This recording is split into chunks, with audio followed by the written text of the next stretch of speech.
When some of South Carolina's football players from the offensive side of the ball met with the media this past Monday, a couple of the players made some really interesting comments that the fan base should take note of. Why is that, you may ask? I'll be discussing why today on the Locked On Gamecocks podcast. Our Locked On Gamecocks, your daily podcast on the South Carolina Gamecocks, part of the Locked On Podcast Network, your team every day.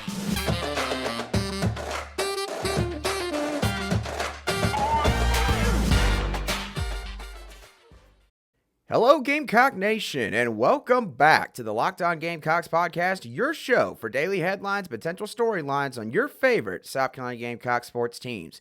I'm your host, as always, Andrew Lyon, and thank you once again for making the Locked On Gamecocks podcast your first listen every day. We are free and available on YouTube, and as always, wherever you get your podcasts daily. All right, so for today's show, there are a couple of different topics that I want to dive into. At the end of today's show, I want to go in depth on why I think South Carolina and Southern Cal, basically the Battle of the USCs, needs to happen once again in the near future, and how the game could be set up and what benefits it could bring to South Carolina's football program. But once again, that's going to be for the end of the show. Before I get into all of that, I have got some real big thoughts here on some of the comments that were made by some of South Carolina's offensive players with their press conferences that they held on Monday afternoon. So I'm going to be talking about some comments that Juju McDowell, Eric Douglas, and Marshawn Lloyd made on today's show and what they mean and why the fans should care about them. So let's go ahead and jump on right into it. One big takeaway that I had when looking at some of these comments was it looks like the entire offense is on the same page in terms of playing for one another and holding each other accountable, and also understanding just how much of the upcoming season could ride on their performance. And there's a couple other things I want to get into as well, but I'll save that for segment 2. So let's start off with Juju McDowell. There was one particular comment that Juju McDowell made that really got my attention here. When Juju was asked about what he liked about the offense so far in fall camp and what he wanted to see heading into week 2 of fall camp, Juju, after thinking on it for a few seconds, would say, quote, "The consistency and the outsourcing. Coach Satterfield is allowing us to do things that we like. He's becoming a player-first guy. Of course, he has his scheme and his mentality, but there's been times where he has come up to us in the middle of meeting asking, what would y'all want to do? What would you rather do that would help the team be more successful in a real, serious, and genuine way?" And Juju would continue by saying, that's something you don't really see in a coaching staff. I really got to give him his props for that. Now, there's a particular reason why I wanted to discuss this comment, a couple of different reasons. The first one that I'm going to address dates back to the 2021 season. Now, I don't want to dive too far into, of course, how bad the offense was last year, but as I've covered in previous shows, the offense obviously did not get the job done enough on the field this past season. Now, the reason I bring up this comment in particular, there were rumblings, and I want to emphasize heavily here, rumblings last season that there were some issues internally in terms of the offensive coaches being able to get on the same page. There were rumblings online on message boards for different websites alike and also on social media that Coach Satterfield and the offensive coaches did not always see eye to eye in terms of play calling. Maybe a few of the assistant coaches had some suggestions or ideas based on the matchups that they had or the team they were facing in their overall scheme, and they would propose it. And according to these rumblings, Marcus Satterfield apparently more often than not would just brush these off to the side. And it got to a point, again, according to these rumblings, where Coach Shane Beamer apparently had to have a sit-down meeting with all the coaches together or separately or maybe even both and pretty much set everyone straight and let Marcus Satterfield know that he needs to take more input from the assistant coaches. Now, I want to say once again, these are mere rumblings. I have not seen anything to confirm any of these rumblings. There hasn't been any big story that I can talk about offhand right now that really solidifies what all was said online with South Carolina's offense this past year. Again, it could have been just fans maybe that were really upset about what was going on, trying to cause a stir. That does happen sometimes, I will admit. But there's also an old adage that when there is smoke, there is indeed fire. And I will admit myself personally, seeing this same rumor come up as many times as it did last year over and over and over and over again, you at some point when you see something so often, you want to start to sit there and believe that there's some truth to it. Why else would this continuously be brought up in discussion and in conversation? Now, of course, does that mean that every single rumor you find on the internet is true? No, it does not whatsoever. But the point is, this rumor matriculated enough to where a lot of Gamecock fans had started to assume that this might mean Marcus Satterfield wasn't going to return for 2022. Well, obviously, it's fall camp for 2022. Marcus Satterfield's still the offensive coordinator, and it seems like if there were issues last year, at least for now, the staff has gotten past that.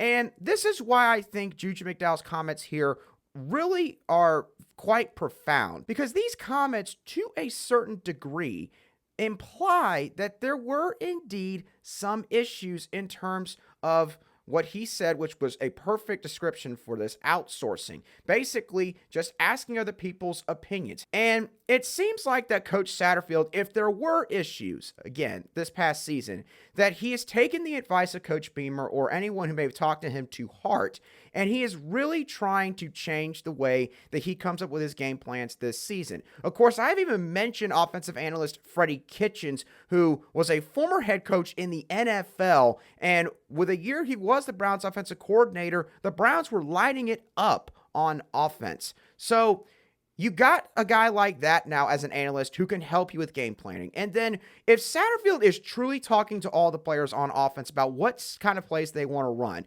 what stuff will put them in the best position to be successful on Saturdays, South Carolina's opponents had better be concerned about this, because if South Carolina can find a way to properly utilize all of the talent that they have on this offense, then this offense could be light years better than they were this past year. Again, you look at the guys that they return in Josh Vann, Jaheim Bell obviously at tight end, or wide back as he would like to have it put, Marshawn Lloyd at running back. You add in guys like Christian Beal-Smith, Dante Miller. You also return Juju McDowell at running back. You add Antoine Wells Jr. and Corey Rucker at receiver to go along with Dacaron Joyner and Xavier Legette and Amarian Brown, who was returning. At tight end, going back there, you have Travion Keenan returning. You add Nate Atkins, and you, if I didn't mention earlier, you add Austin Stogner to this tight end room. So my point is, South Carolina might not have a guy where it's like, oh, this guy is for sure going to win the Biletnikoff Award, or this guy's going to win the award for best running back in the country, or we got 2, 3, 4 All-Americans at this one spot right here. South Carolina might not have that as a whole, but the sum of the parts of this offense is going to make this offense really, really troubling for South Carolina's opponents to defend, in terms of how many guys you got to cover at one time and account for. If Marcus Satterfield can get this play calling sorted out, if he can find a rhythm with the personnel that he now has this year, then yeah, this is something Gamecock fans should really take note of. It's why I am highlighting this in the show today. And if this does indeed take place, then South Carolina's offense is definitely primed to take a step forward this upcoming season. Now, of course, there's also a couple other guys that went up to the podium and spoke on Monday afternoon, including Marshawn Lloyd and Eric Douglas, along with Juju McDowell, and they had more of a discussion, or had more answers to certain questions regarding the mentality of the team, how the offense was looking in practice, and sort of gave some insight into what the accountability is like on the team this year. And I'm going to dive into all of that in segment 2 in just a couple moments. But before I do that, I do need to have a quick, serious conversation with all of you. And this message really comes from the National Highway Traffic Safety Administration, who is a sponsor for today's show. Now, we are all ready for football season, which means you might be tailgating with family and friends, which might also mean certain beverages will be had. And for some of you, potentially too many beverages. As the festivities come to a close and people will start heading back home, you might think of calling for a ride.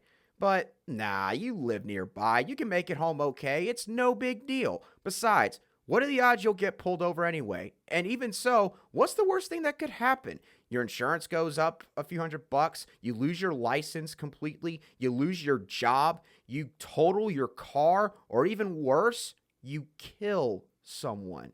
Everyone knows about the risk of driving drunk. The results are tragic and often deadly. However, that doesn't stop everyone from getting behind the wheel while under the influence. That's why police officers are out there as we speak looking for impaired drivers on our roads every single day to save lives. So if you think you're okay to drive after a few too many drinks, think again.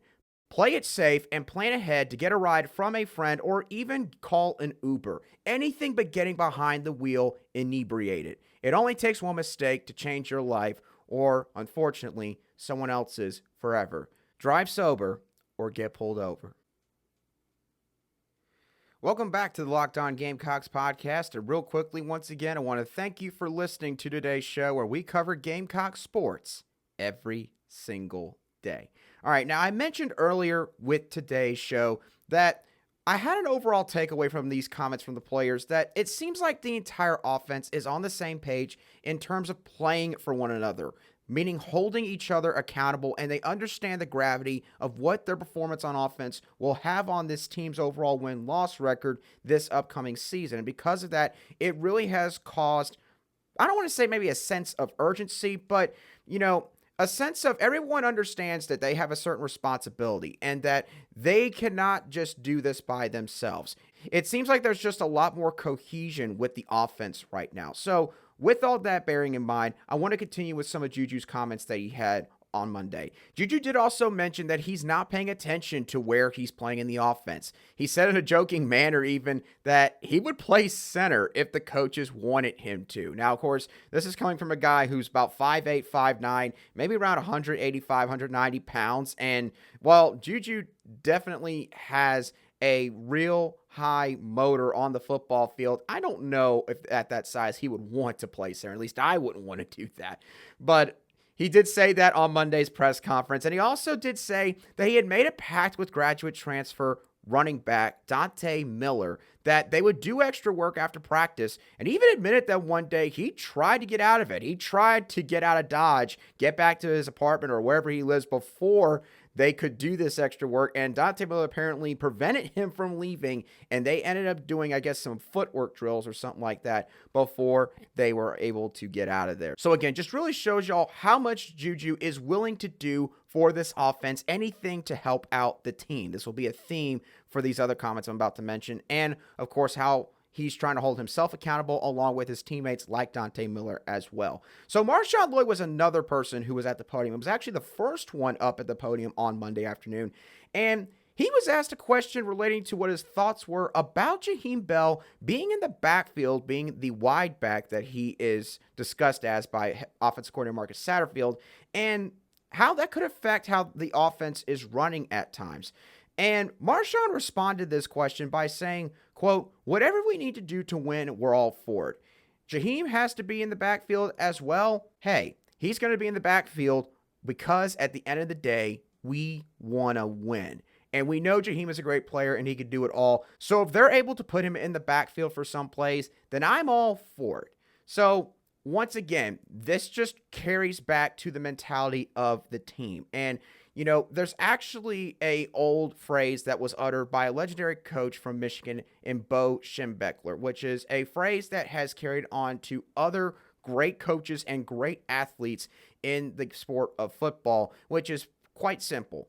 The team, the team, the team. In other words, nothing goes above the team. Anything that you want to accomplish, anything maybe that you want to do outside of football, listen, when it's football season, when you're in the facility, when you're in there working out, when you're out on the field practicing, it's all about the team. Tom Brady's talked about this on his documentary series, Man in the Arena, which I highly recommend you watch if you haven't done so already. I think that this quote is even on the walls of the football operations building. We saw that, I believe, in the first episode of the Welcome Home South Carolina football miniseries just this past Wednesday.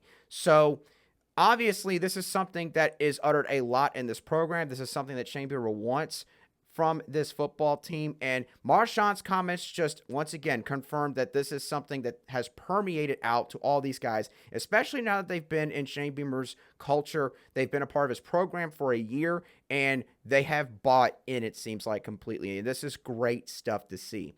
And another player who did talk on Monday, the last one I'll talk about for today's show, was Eric Douglas, who came up to the podium a little after Marshawn Lloyd and was asked at the end what he liked on the whole about the offense throughout the first week of fall camp. A similar question to what Juju was asked later on. So again, showing y'all just how much these answers validate what is really going on, because multiple players are talking about this. Eric responded with how guys like Spencer and Luke at quarterback and Marshawn and Christian Bill Smith and Juju at running back are pushing the younger guys who are behind them on the depth chart to get better. And that the receivers at the time that Eric Douglas was doing this press conference, which was about 30 minutes after practice had officially ended, were actually still on the practice field fielding punts.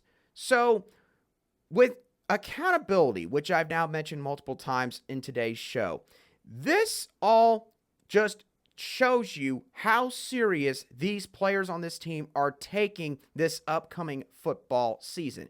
And it shows you, once again, it's all about the team, how much they care about how the guys next to him are doing. You know, Marshawn, if there's anybody that's got a reason to be maybe a little bit selfish this season, I'll be honest, it is Marshawn. To go back to him real quick. Marshawn was a 5-star recruit coming out of high school, one of the top 50 ranked prospects in the entire country. Very highly touted prospect that many good programs wanted. Even Georgia was pushing for him. And Georgia trots out great running backs every single year.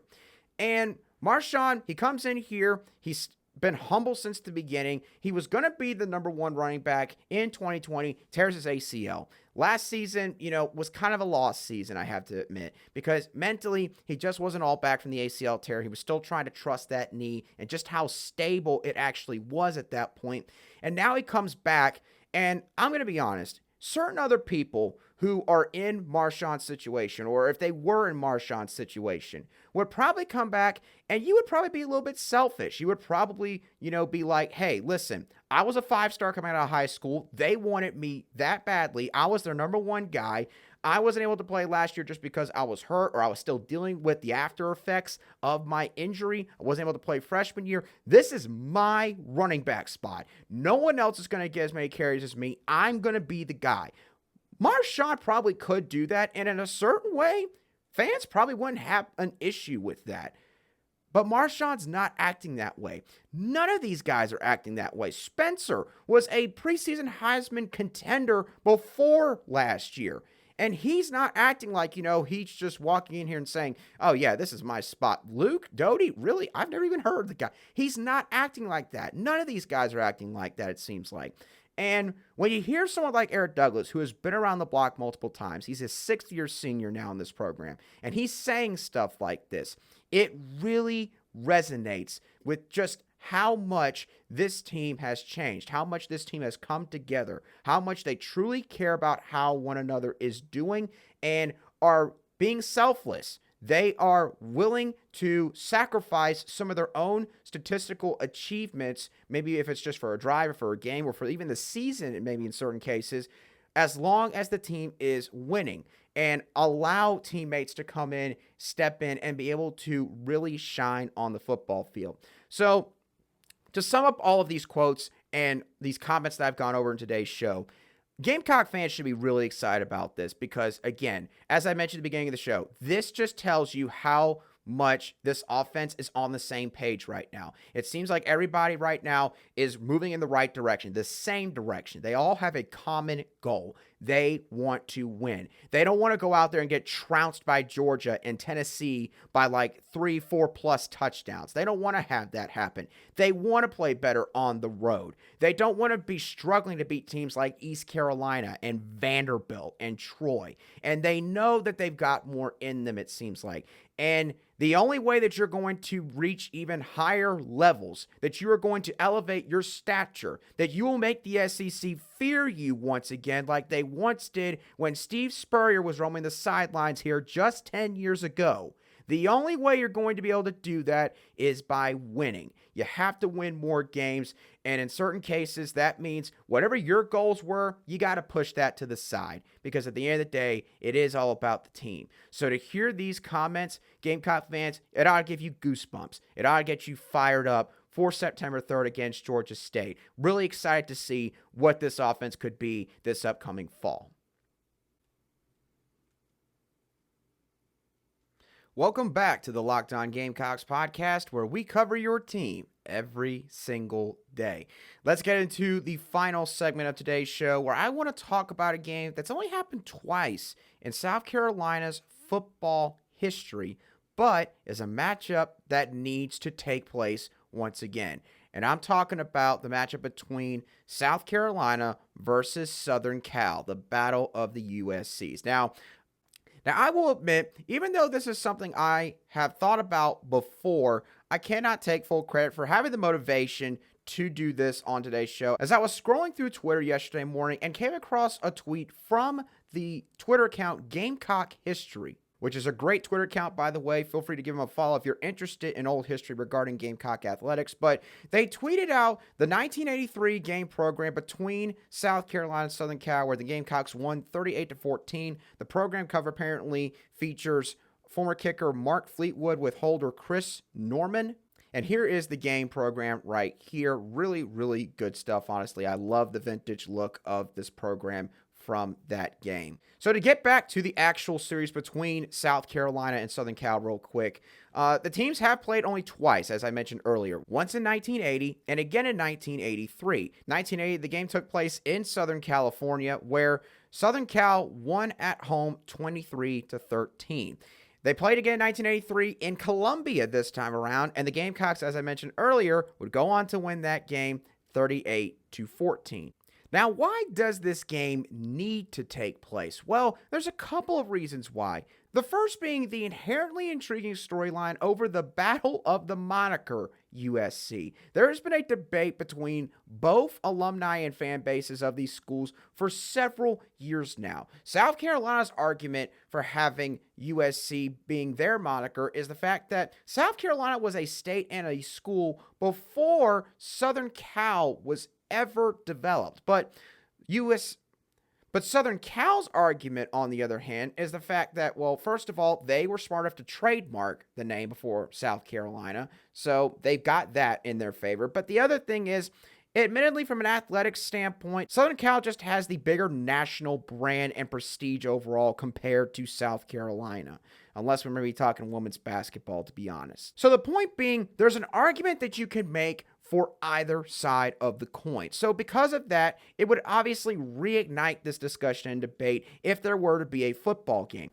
Now, the second reason why the South Carolina-Southern Cal game needs to take place once again is if the game took place, this game would give the Gamecocks a chance to expand their brand and also create national exposure or more national exposure for their program in regions they normally don't go into very often. Regions obviously like the West Coast. If this game was being held in a neutral site like Dallas, for example, maybe say Southern Cal and South Carolina don't want to have to do a home-and-home where each team has to travel that far of a distance, then they could just meet right in the middle, right there in Texas. And if you did that, then you could have coaches like wide receivers coach Justin Stepp and head coach Shane Beamer use their connections to their advantage in terms of recruiting. I'm not certain how exactly recruiting works when it comes to neutral site games, but unless there's specified rules, I would imagine maybe some kids could be able to, at least partake in watching the game. So that could be something that could really work to the benefit of South Carolina, especially. Not to say that Southern Cal wouldn't get any benefit from, say, a neutral site game in Texas, but, in terms of national brand, they don't really have as much upside in order to grow it because they already have the brand that they've got. South Carolina, on the other hand, would have a lot more room to grow it on their end. So that would be another reason why, in my opinion, this game really should take place. Now, the overall question some of y'all might still be asking is, well, Andrew, that all sounds well and good, but can this game actually happen? And the answer to that question is, yes, it can. And there's one reason why I say that. The simple answer is the relationship between the coaches of both respective programs. Lincoln Riley was the head coach at Oklahoma while Coach Shane Beamer was there as an assistant for the couple of seasons before he went to South Carolina to take the head gig down here. And from what I've seen, despite what Oklahoma fans might say about Lincoln Riley and how he left, the things that went down his final year there, I know that there's a lot of polarizing opinions out there about all of that. But as far as his relationship with Coach Shane Beamer is concerned, I think that Lincoln Riley and Shane Beamer are on really good terms. I think they both have a really good working relationship. I think they both respect each other, at least when it comes to being a football coach. And I could totally see, if either one of these programs were looking for, say, another Power 5 game for a particular season, and they really were having issues maybe coming up with one or maybe finding one for whatever reason, then I could see one of them calling up the other and saying, hey, Coach Beamer, or hey, Coach Riley, do you want to do this game? Let's get this game done. Let's schedule it, for like 3-4 years down the line. And this is a game that could end up being like a prime time game in like a 7 o'clock or 8 o'clock slot on television. It could end up being a really solid Saturday night game for both of these programs in, say, week 1 to start off a season. So there's a lot of reasons why, this game would be really good, in my opinion, for both programs. Because when you look at Southern Cal, while I did mention their national brand and how big it is earlier compared to South Carolina's, admittedly, their brand has fallen off a little bit over the last 10, 15 years because people just don't respect Southern Cal's football program right now. The days of Pete Carroll roaming the sidelines and them just dominating teams like nobody's business are long gone. They've been gone for a while now. And they just haven't really done a whole lot since then. So Southern Cal, while they don't need to build up their brand as much maybe as South Carolina wants to, they do need to revitalize it. These are the kind of games playing teams like South Carolina from the SEC that could give Southern Cal a chance to maybe do just that. So I think there's benefit for both programs. And, I don't know if anybody from those athletic departments happen to be watching this, but if you are, then, hey, let's get this game done. I think that both myself and a lot of fans in South Carolina's fan base would love to see this game take place. Be really, really cool for both programs, in my opinion, and create, a little bit of fun ribbing online as well heading into if it were to happen. So what are y'all's thoughts on this hypothetical? Do y'all think that it would be a great idea for Southern Cal and South Carolina to once again play each other, whether it be a home and home or neutral site? Which one would you prefer if the game were to take place? And also, what are your thoughts on the comments made by Juju McDowell, Marshawn, Lloyd, and Eric Douglas from their press conference meetings on Monday? What do you make of what they said? Do you feel like the mentality from this offense has really changed? And what do you make of this, not me, but we, team kind of mentality that really seems to have manifested and permeated throughout the entire locker room, or at least on the offensive side of the ball for certain? I do want to hear y'all's thoughts down below in the comments section, as always, if you're watching this on YouTube.